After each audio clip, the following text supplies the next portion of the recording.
We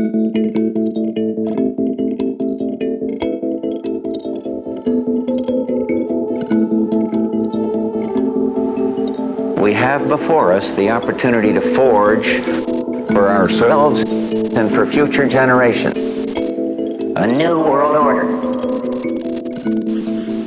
This is Multipolarity, charting the rise of the new multipolar world order. Hello and welcome to Multipolarity. Today I'm going to do a short essay on an issue that I think is increasingly important and is increasingly getting notice in some parts of analysis space. And that's the possibility that some sort of a conflict escalates between the European Union, including Britain, very much so including Britain, and Russia. Some people have been talking about this recently, and it's a very diverse group of people that are talking about it. You'll have Tusk, on the one hand, saying that it needs to be taken seriously, Tusk being the Prime Minister of Poland, and Uberhawk, who's completely obsessed with Russia and doesn't think about anything else day to day. And then you'll have somebody like me, or as we'll refer to later, John Mearsheimer, saying the same thing. John Mearsheimer saying even more extreme things, saying that it could go up to nuclear war, which we'll talk about again later. These are a strange group of people to be talking about it, and it's not that everybody's talking about it. Other people are trying to kind of calm things down. For example, Putin himself has said that he has no intention of going to war with Russia. Dmitry Medvedev, who's known as the kind of, I call him Russia's John Bolton, he's the kind of Russia ultra-hawk that gives the really hardline message, is saying that they will go to war, and he's published or promoted a series of targets in Europe that he says will be hit. These are everywhere from Germany to Poland to the United Kingdom. More on that later. So it's a very strange moment that we're living in. I suppose we'll reference one more thing, that these accidental quote-unquote drone strikes that are happening all around Central and Eastern Europe, especially in the Baltics and also now in Romania, you get this strange pattern there as well, where the Western Europeans will come out and they'll say, it's Russia hit the drone and they sent the drone in on purpose, and then they pretended that they didn't. And the kind of more dovish people on the war in Europe will say, Russia would never do such a thing, etc., etc. And then what'll happen is the prime minister or the security minister and defense minister of that country, like Romania or like Lithuania, will come out and say, don't worry, it was just a Ukrainian accident. And what this shows is there's chaos, actually. There's complete chaos in the situation. The narratives aren't really holding anymore. And remember, a Latvian government fell recently because of one of these drone incursions. I think what we're witnessing is something that's potentially quite serious and could get out of control. So we'll start with an interesting piece of news this week, that Gerhard Schroeder was in Moscow, looking all cheery with Putin and so on. And Schroeder is obviously the ex-chancellor of Germany, but he's become very quote-unquote discredited in the West and in Germany because after he was chancellor, he basically became kind of an informal envoy to Russia. Back when he did that, it was a perfectly acceptable thing to do. German-Russian relations were quite good, but obviously it's taken a turn for the worse. At the same time as Schroeder is in Moscow, the Europeans are telling Zelensky that they should reject any deal in the short-term future because of the midterms that are coming up in November in the United States. Obviously, they hope that Ukraine will have more leverage after the midterms, and maybe there'll be some more support in Congress. There probably won't be, for what it's worth, but that's their plan. Now, I think what these two little nuggets show is the time horizon differential between the two parties.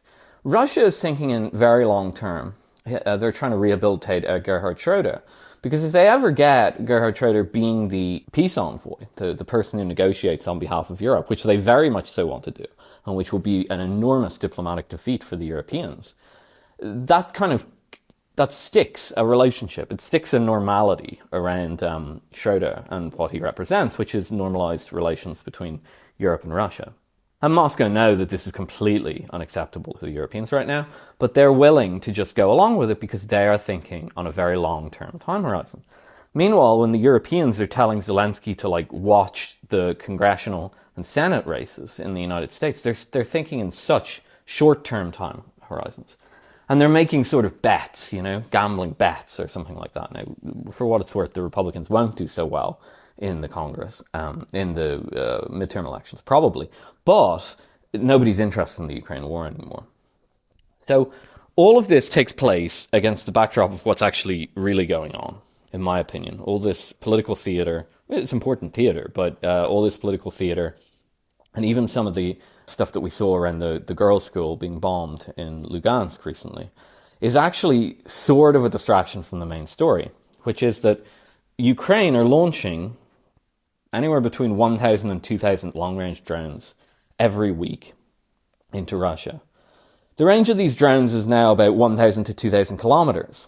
And just to give some context, from the front, from the Ukrainian side of the front, to Moscow is only 800 to 900 kilometers. So these drones have free reign across Russia. I think that Russia probably has some of the best air defense in the world. In fact, I don't think that I know that. But at a certain point, and we've talked about this on the podcast before, drone swarms will just overwhelm air defense through sheer numbers. I don't know what the amount of drones that Ukraine has to fire off to get a hit. My guess would be probably something like 80. It's very high. But if you're firing off 1,000 to 2,000 a week, those are tolerable losses, especially given the fact that you're forcing Moscow to burn through extremely expensive air defense munitions. To the extent that you see these new little gadgets that they're trying to bring on, the kind of counter-drone drones, these strange little almost pistol-looking things that they fire at the drones. They're doing that because they recognize that the attrition rates on their air defense stocks is quite bad. The current response to this drone warfare on behalf of the Ukrainians is that the Russians are retooling their SHORAD, their short-range air defense reaction, and they are. This hasn't been said elsewhere, but it seems to me pretty clear that they're actually modelling it on the Iranian kind of shoot and scoot, highly mobile SHORAD air defense technique. And that's a very logical place to take it from, because these are much cheaper air defenses. There's far more of them. You can get them kind of moving around very fast because they're on trucks. And when they look at the war in Iran, these SHORAD shoot and scoot systems have been very, very effective, particularly against drones, against the Reaper, the MQ-9 Reaper drone. Those things are very expensive, and so when the Iranians take them down, which they do every other day now, those things, remember, used to be invincible in the Middle East, but now, it's every other day you see a Reaper going down, act very much so like the Ukrainian drones. Now, the Ukrainian drones are much cheaper and much quote-unquote unsophisticated. We won't get into that. But basically, you're dealing with a fairly similar type of target and warfare. So basically, that's the situation that we're in. We have one side thinking in very long term, which is the Russian side. The other side thinking in the short term and kind of desperate. And then you have this war of technology, literally a war of technology that's determining the way forward. And that's what makes this whole process more mechanistic than people realize. It's not really about will or anything like that. It's about the developing technologies and the kind of pressure that's being put on one side, which is the West, obviously, because implicit even in waiting until after the midterms to engage in peace negotiations is that the West will cave, the Ukrainians will cave. So there's a certain desperation there. Now, what it also does, quite naturally, because of the technological aspect, is it allows desperate people in Ukraine to escalate. Because if you're standing in Ukraine right now, you say to yourself, okay, the Americans and the Europeans have a lot of diplomatic leverage. And if they put all their weight, especially the Europeans, put all their weight behind peace talks, it'll have to happen. We don't have a great deal of control over that. But what we do have control over is trying to win this drone war. And by win, I just mean score a lot of hits on Russia and make them extremely angry. And that's basically your incentive structure. You're like, okay, if we can get really, really good at these drones and we can launch them into Russia and we can hit loads of really high-value targets, potentially even terror targets, sad to say, if we can do that and get the Russians irate enough, then we can potentially drag the West into the war.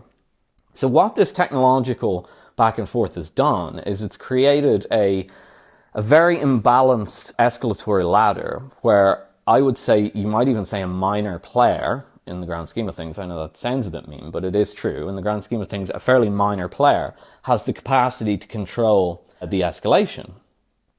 Currently, the Russians can only hold off that escalation by hitting two types of targets. Production targets, that's drone facilities, and command and control.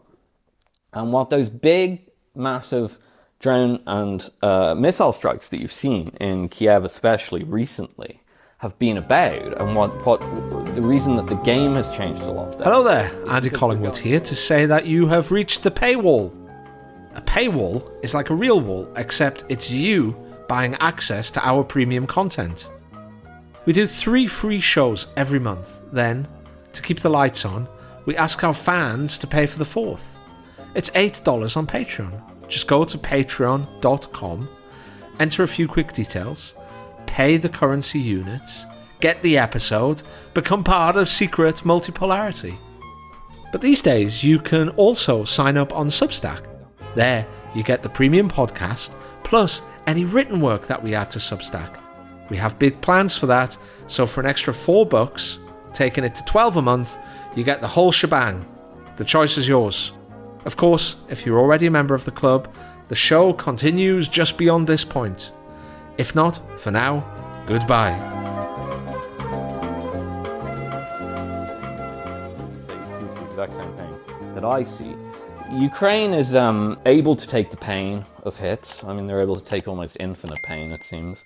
And I'm skeptical that you can wipe out command and control through missile strikes. I have the same skepticism.